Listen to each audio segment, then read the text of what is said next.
23वीं पुतली, जिसका नाम धर्मवती था, ने इस प्रकार कथा कही। एक बार राजा विक्रमादित्य दरबार में बैठे थे और दरबारियों से बातचीत कर रहे थे। बातचीत के क्रम में दरबारियों में इस बात पर बहस छिड़ गई कि मनुष्य जन्म से बड़ा होता है या कर्म से। बहस का अंत नहीं हो रहा था, क्योंकि दरबारियों के दो गुट हो चुके थे। एक कहता था कि मनुष्य जन्म से बड़ा होता है क्योंकि मनुष्य का जन्म उसके पूर्व जन्मों का फल होता है। अच्छे संस्कार मनुष्य में वंशानुगत होते हैं, जैसे राजा का बेटा राजा हो जाता है, उसका व्यवहार भी राजाओं की तरह रहता है। कुछ दरबारियों का मत था कि कर्म ही प्रधान है। अच्छे कुल में जन्मे व्यक्ति भी दुर्व्यसनों के आदी हो जाते हैं और मर्यादा के विरुद्ध कर्मों में लीन होकर पतन की ओर चले जाते हैं।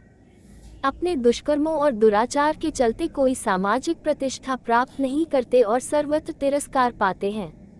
इस पर पहले गुट ने तर्क दिया कि मूल संस्कार नष्ट नहीं हो सकते हैं, जैसे कमल का पौधा कीचड़ में रहकर भी अपने गुण नहीं खोता, गुलाब कांटों पर पैदा होकर भी अपनी सुगंध नहीं खोता और चंदन के वृक्ष पर सर्पों का वास होने से भी चंदन अपनी सुगंध और शीतलता बरकरार रखता है, कभी भी विषैला नहीं होता। दोनों पक्ष अपने अपने तर्कों द्वारा अपने को सही सिद्ध करने की कोशिश करते रहे। कोई भी अपना विचार बदलने को राजी नहीं था। विक्रम चुपचाप उनकी बहस का मजा ले रहे थे। जब उनकी बहस बहुत आगे बढ़ गई तो राजा ने उन्हें शांत रहने का आदेश दिया और कहा कि वे प्रत्यक्ष उदाहरण द्वारा करेंगे। उन्होंने आदेश दिया कि जंगल से एक सिंह का बच्चा पकड़कर लाया जाए। तुरंत कुछ शिकारी जंगल गए और एक सिंह का नवजात शावक उठाकर ले आए। उन्होंने एक गर्रिये को बुलाया और उस नवजात शावक को बकरी के बच्चों के साथ साथ पालने को कहा। गर्रिये की समझ में कुछ नहीं आया, लेकिन राजा का आदेश मानकर वह शावक को ले गया।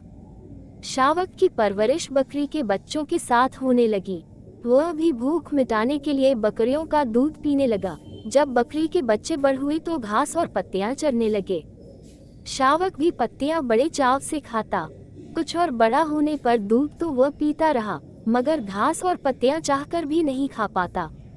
एक दिन जब विक्रम ने उसे शावक का हाल बताने के लिए बुलाया तो उसने उन्हें बताया कि शेर का बच्चा एकदम बकरियों की तरह व्यवहार करता है। उसने राजा से विनती की कि उसे शावक को मांस खिलाने की अनुमति दी जाए, क्योंकि शावक को अब घास और पत्तियां अच्छी नहीं लगती हैं। विक्रम ने साफ मना कर दिया और कहा कि सिर्फ दूध पर उसका पालन पोषण किया जाए। गर्रिया उलझन में पड़ गया। उसकी समझ में नहीं आया कि महाराज एक मांसभक्षी प्राणी को शाकाहारी बनाने पर क्यों तुले हैं। वह घर लौट आया। शावक, जो कि अब जवान होने लगा था, सारा दिन बकरियों के साथ रहता और दूध पीता। कभी कभी बहुत अधिक भूख लगने पर घास पत्तियां भी खा लेता। अन्य बकरियों की तरह जब शाम में उसे दरबे की तरफ हाँका जाता तो चुपचाप सर झुकाए बढ़ जाता तथा बंद होने पर कोई प्रतिरोध नहीं करता।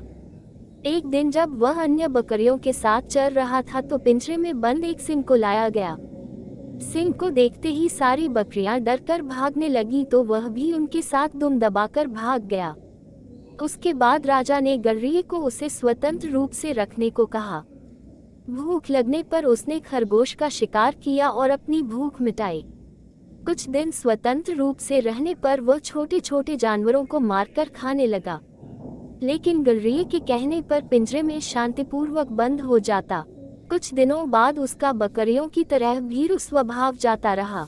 एक दिन जब फिर से उसी शेर को उसके सामने लाया गया तो वह डरकर नहीं भागा। शेर की दहाड़ उसने सुनी तो वह भी पूरे स्वर से दहाड़ा। राजा अपने दरबारियों के साथ सब कुछ गौर से देख रहे थे। उन्होंने दरबारियों को कहा कि इंसान में मूल प्रवृत्तियां शेर के बच्चे की तरह ही जन्म से होती हैं। अवसर पाकर वे प्रवृत्तियां स्वतः उजागर हो जाती हैं, जैसे कि इस शावक के साथ हुआ। बकरियों के साथ रहते हुए उसकी सिंह वाली प्रवृत्ति छिप गई थी, मगर स्वतंत्र रूप से विचरण करने पर अपने आप प्रकट हो गई। उसे ये सब किसी ने नहीं सिखाया, लेकिन मनुष्य का सम्मान कर्म के अनुसार किया जाना चाहिए। सभी सहमत हो गए, मगर एक मंत्री राजा की बातों से सहमत नहीं हुआ। उसका मानना था कि विक्रम राजकुल में पैदा होने के कारण ही राजा हुए, अन्यथा 7 जन्मों तक कर्म करने के बाद भी राजा नहीं होते। राजा मुस्कुराकर रह गए। समय बीतता रहा। एक दिन उनके दरबार में एक नाविक सुंदर फूल लेकर उपस्थित हुआ। फूल सचमुच विलक्षण था और लोगों ने पहली बार इतना सुंदर लाल फूल देखा था। राजा ने फूल के उद्गम स्थल का पता लगाने भेज दिया।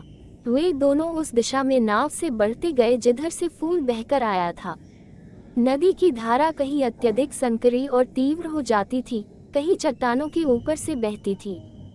काफी दुर्गम रास्ता था। बहते बहते नाव उस जगह पहुंची जहां किनारे पर एक अद्भुत दृश्य था। एक बड़े पेड़ पर एक योगी जंजीरों से जकड़ा उल्टा लटका हुआ था। जंजीरों की रगड़ से उसके शरीर पर कई गहरे घाव बन गए थे। उन घावों से रक्त चू रहा था जो नदी में गिरते ही रक्तवर्ण पुष्पों में बदल जाता था। कुछ दूरी पर ही कुछ साधु बैठे तपस्या में लीन थे। जब वे कुछ और फूल लेकर दरबार में वापस लौटे तो मंत्री ने राजा को सब कुछ बताया। तब विक्रम ने उसे समझाया कि उस उल्टे लटके योगी को राजा समझो और अन्य साधनारत सन्यासी उसके दरबारी हुए। पूर्वजन्म का ये कर्म उन्हें राजा या दरबारी बनाता है। अब मंत्री को राजा की बात समझ में आ गई। उसने मान लिया कि पूर्वजन्म के कर्म के फल के रूप में ही किसी को राजगद्दी मिलती है।